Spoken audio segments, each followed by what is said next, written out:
दिल्ली के अंदर सर्दियों में प्रदूषण को कम करने के लिए सरकार जिस तरह से विंटर एक्शन प्लान बनाती है, उसी तरह से गर्मियों के मौसम में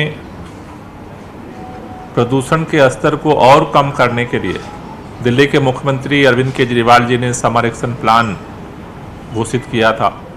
समर एक्शन प्लान में जो 14 फोकस जो एरियाज हैं, उनमें एक सबसे महत्वपूर्ण जो पॉइंट है वो है रियल टाइम सोर्स अपोर्समेंट स्टडी, जो भारत के अंदर पहली बार दिल्ली में शुरू किया गया है। दिल्ली के अंदर जो रियल टाइम सोर्स अपोर्समेंट स्टडीज से जो रिपोर्ट्स आ रही हैं, आज इस राउंड टेबल कॉन्फ्रेंस के माध्यम से एयर क्वालिटी के क्षेत्र में जो प्रमुख सरकारी और गैर सरकारी एजेंसियां, संस्थाएं काम कर रही हैं, उनके समक्ष आईआईटी कानपुर के प्रोफेसर शर्मा जी ने पूरी रिपोर्ट उनके सामने रखी, जिसका पर्पज है कि जो real time source enforcement studies की रिपोर्ट आ रही है उसको कैसे इम्प्रूव किया जाए। तो उन सारी एजेंसियों के सजेशंस, उनके इनपुट को गैदर करने के लिए आज का ये real time source enforcement study के लिए ये राउंड टेबल कॉन्फ्रेंस हमने बुलाई थी। इस रियल टाइम सोर्स एनफोर्समेंट के इम्प्रूवमेंट के लिए जो कॉन्फ्रेंस हमने बुलाई, उनके सामने सारा डेटा प्रेजेंट किया गया और इस कॉन्फ्रेंस में कई सारे महत्वपूर्ण इनपुट और सजेशंस आए हैं। खास तौर से आज के राउंड टेबल कॉन्फ्रेंस में डॉक्टर प्रशांत गर्ग जो एमएस हैं सेंट्रल पोल्यूशन कंट्रोल बोर्ड के, सीपीसीबी के, उन्होंने अपने इस पूरे प्रेजेंटेशन के बाद अपनी बात रखी। मिस्टर सोनी जो प्रतिनिधि है आईएमडी, जो आज की तारीख में जितना आप देखते हो कि जो एक्यूआई फॉरकास्ट होता है, जितना एनालिसिस फॉरकास्ट होता है, जो पिछले दिनों विंटर में आपने देखा होगा सीओक्यूएम की तरफ से जारी करते थे, उसी के आधार पर हम अपने निर्णय लेते थे। तो उनकी तरफ से मिस्टर सोनी ने इसमें पार्टिसिपेट किया, अपना सजेशंस रखा है। इसके साथ साथ आज मिस अनुमिता राय चौधरी जो सीएससी के एग्जीक्यूटिव डायरेक्टर्स हैं, जो इस फील्ड में काफ़ी काम लोग कर रहे हैं, उन्होंने अपनी बात रखी है, सजेशंस रखा है। वर्ल्ड बैंक के प्रतिनिधि के तौर पर यहाँ पर मिस जोस्टिन नियागॉर्ड ने अपनी बात रखी, उन्होंने सजेशंस दिए। Miss Divya Dutta United Nation environment जो फोरम है उनका, उसकी तरफ से उन्होंने अपनी बात रखी है। मिस्टर सुमित शर्मा ने अपनी बात रखी है। उसी तरह से जो DRIIV है, उनके रिप्रेजेंटेटिव ने बात रखी है। लगभग सब मिलाकर के 15 अलग अलग जो इसमें रिसर्च के स्तर पे, सरकारों के स्तर पे और अलग अलग एग्जीक्यूटिव जो एजेंसियां हैं, उन्होंने इसमें अपनी ओपिनियन जो है अपनी शेयर की है। जो एजेंसियां हैं उनमें आईआईटी कानपुर और Delhi, CPCB, world bank, United Nation, SAFAR, TERI, CSC, DRIIV, CPWD, Delhi traffic police, PWD, NDMC, MCD और ट्रांसपोर्ट। तो आज अलग अलग लोगों की ओपिनियंस, अलग अलग बातें हमने गैदर की है, सजेशंस गैदर किए हैं।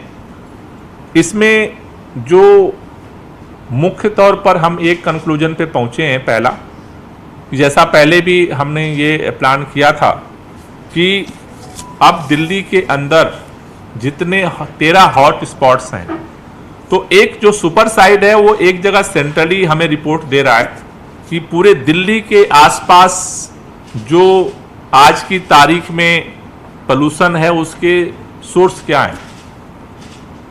अब हमारा जो नेक्स्ट स्टेप है जिस पे हम फोकस कर रहे हैं कि 13 जो हॉट स्पॉट्स है जो हमारी मोबाइल वैन है वो एक वीक के लिए एक हॉट स्पॉट के सेंटर पे हम स्टेशन करेंगे उसे, और वहां पर लोकल और जनरल जो कंपोनेंट हैं उनको फिर हम एनालाइज करेंगे।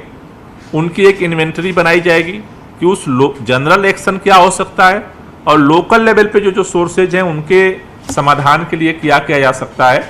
तो अब हम एक सुपर साइट के साथ साथ इन 13 हॉट स्पॉट्स पे ये जो रियल टाइम सोर्स अप्रोचमेंट स्टडी के लिए जो बैन है उसको स्टेशंस करने का हमने निर्णय लिया है, और 13 हॉट स्पॉट्स पे इन्वेंटरी जाएंगी। 1 वीक के लिए एक जगह पे जो है वो स्टेशंस होंगी, और उसके आधार पर हम लोकलाइज भी एक्शन प्लान अपना जो है वो डेवलप कर पाएंगे। तीसरा जो है, हमने अभी अलग अलग स्टेट्स के जो पोल्यूशन कंट्रोल कमेटी है उनके प्रतिनिधियों को भी यहाँ बुलाया था, तो उनके साथ भी हमने डिस्कस किया है कि जिस तरह के जो सारी रिपोर्ट्स अभी आ रही हैं तो उसमें लोकल सोर्स के अलावा बाहर के जो सोर्सेस हैं उनको भी कैसे फोकस किया जा सकता है। तो एक बार ये हॉट स्पॉट्स का जो इन्वेंटरी है, जो रिपोर्ट्स है, उसको आने के बाद हम इसे और तेज़ी के साथ इसको ले करके जाएंगे। साथ ही साथ हमने ये भी आज कॉन्फ्रेंस में सभी लोगों की ओपिनियन के साथ डिस्कस किया है कि अगले महीने के लास्ट में एक सेकेंड राउंड कॉन्फ्रेंस हम करेंगे, जिसमें जो ये रिपोर्ट आ रही है उसके आधार पर शॉर्ट टर्म और लॉन्ग टर्म क्या क्या एक्शन प्लान सजेस्ट करते हैं सारे एक्सपर्ट्स, तो वो भी हमने सबके साथ डिस्कस किया है। और लोकल और जो ज्वाइंट एक्शन प्लान है उसको भी हम लोग डेवलप करेंगे, जिससे कि हम पोल्यूशन के स्तर को जो दिल्ली के अंदर, जैसा आप जानते हैं कि लगातार कम हो रहा है दिल्ली का पोल्यूशन का स्तर, जो पहले कहा जाता था कि दुनिया के टॉप 10 सिटी में है, आज दिल्ली उससे बाहर हुई है। दिल्ली के अंदर करीब 30 से 35% का PM10 और PM2.5 में गिरावट देखी जा रही है, और लगातार उसमें सुधार हो रहा है।